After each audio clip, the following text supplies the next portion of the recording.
postopkovna, se zavlekte. Še kakšno nujno vprašanje? Ja, gospod Pahor, Radio Slovenija. Zanima me, pred parlamentom so nameščeni vojaška vozila. Kako pravzaprav to komentirate kot duhovnika Slovenske vojske? O tem sem obveščen zdaj, naknadno. Jaz nisem operativni vodja Slovenske vojske, zato se morate obrniti na generalštab ali na ministra za obrambo, tako da na to vprašanje ne znam odgovoriti. Ste pa seveda predsednik vseh Slovencev. Kako komentirate, da se hram demokracije, pred hramom demokracije je danes Slovenska vojska oziroma posamezni kontejnerji in vojska? Glejte, razlogov za to odločitev ne poznam in tudi niso v moji pristojnosti. Ljudje imajo pravico, da izražajo nezadovoljstvo, da protestirajo. Oblast, ki ima politično moč, mora biti skrajno previdna pri tem, da komentira ali omejuje to pravico do svobodnega zbiranja in protestiranja. 30 let sem v politiki, bil sem tudi predsednik vlade v času, ko je bilo po osamosvojitvi najtežje in veste, da nikoli, nikomur nisem kratil pravice, da je o meni mislil najbolj kritične stvari, kakšenkrat tudi na način, ki mogoče ni bil najbolj spoštljiv. To mora oblast znati prenesti. Zlasti v časih, v katerih smo in v časih, v katerih prihajajo. Seveda bi bilo sjajno, če se tudi protestniki vzdržijo vseh ravnanj, ki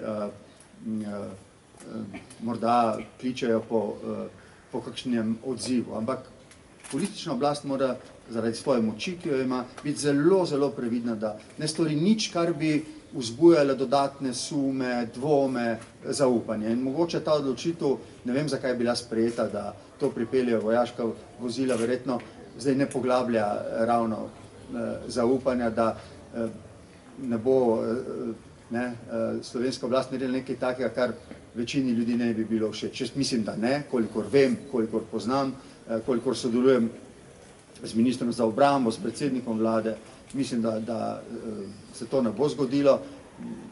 Vsi pa moramo paziti na to, da se izognemo vsakemu ravnanju, ki bi poglobilo nezaupanje. Gotovo so, to je dejstvo, da so pripeljali, čeprav razumem, te ograje z vojaškimi vozili, verjetno pri marsikom v demokratični javnosti vzbudilo neka dvoma, neka vprašanja, to je legitimno, vi ste mi jih zastavili, jaz sem vam odgovoril po svoji najboljši vesti. Storimo vse, da gremo zdaj skozi to krizo, recesijo, tako da se bomo vzdržali vseh oblik ravnanj, ki bodo poglabljala naše medsebojne dvome. Bo dovolj drugih razlogov ob protestih in manifestacijah nezadovoljstva, da bo to itak trpelo v času reševanja te krize. To bo zahteven čas, ampak če bomo razmišljali, se vživeli tudi v vlogo drugega, potem se bomo izognili ravnanjem, kot je morda to, ne vem, ne poznam razlogov, zakaj so se tako odločili, da pač ne bomo naredili nekaj, kar bi dajalo razlog za taka vaša vprašanja. Še kaj? Gospod Pahor, vlada na dopisni seji preklicala epidemijo nalezljive bolezni COVID-19. Se vam zdi, da je Slovenija uspešno predstavila to epidemijo in na katerih področjih, po vašem mnenju, bo najbolj vplivala v prihodnje? Mislim, da sta slovenska vlada in državni zbor odlično opravila svoje delo. Rad bi izrazil upanje, da se sodelovanje, ki smo mu bili priča zlasti v prvem delu te epidemije in ukrepanja vlade in državnega zbora, zdaj ne bi končalo. Res je, da je konec zdravstvene krize, vendar prihaja ne samo v Slovenijo, v Evropo, v svet, prihaja recesija, morda bo ta kratka, vendar bo zelo zadevala blaginjo ljudi. In kadar je tako, se zmanjša strpnost, se zmanjša potrpežljivost, vse to mora politična oblast razumeti. Jaz pozivam tako vlado kot opozicijo, da sodelujeta naprej v skupno dobro. Problemi bodo tako veliki, da jih lahko rešimo samo ob medsebojnem sodelovanju. V tem smislu me nekatera razhajanja, ki smo jim zdaj priča, skrbijo, jih razumem kot del normalnega demokratičnega procesa, vendar bi si želel, da ob tem, da imamo vse institucije demokracije, od interpelacij do protestov in drugih, da imamo tudi občutek za skupno in da gremo tudi skozi obdobje recesije, morda kratko, kolikor je mogoče politično enotni ali pa vsaj ob maksimalnem sodelovanju.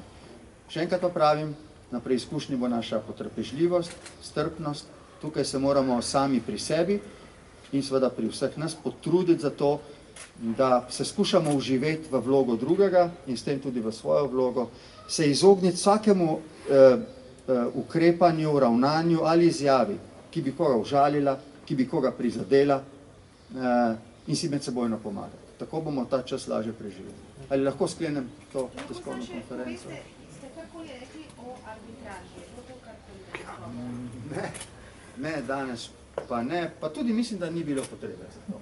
Mislim, da se mi zdi, da je tudi za vprašanje določitve meje v skladu z arbitražo, kot sem večkrat povedal, najbolj pomembno, da sta dva naroda, dve državi, dve sosedi, dve prijateljici v težavah in v času, ko takih težav ni, da ste si iskreni in si med sebojno zaupata, potem bomo rešili ta problem. To srečanje mogoče več prispeva k temu, da na koncu pridemo do neke rešitve v skladu za odločitve arbitražno sodišča, kot da bi se zdaj midva s tem ukvarjali. Da. Mislim, analogija sa COVID-19 je više nego očita. Prestalo je onog trena kad smo o tome prestali pričati. Nismo se sjetili toga. Hvala lepa. Hvala lepa.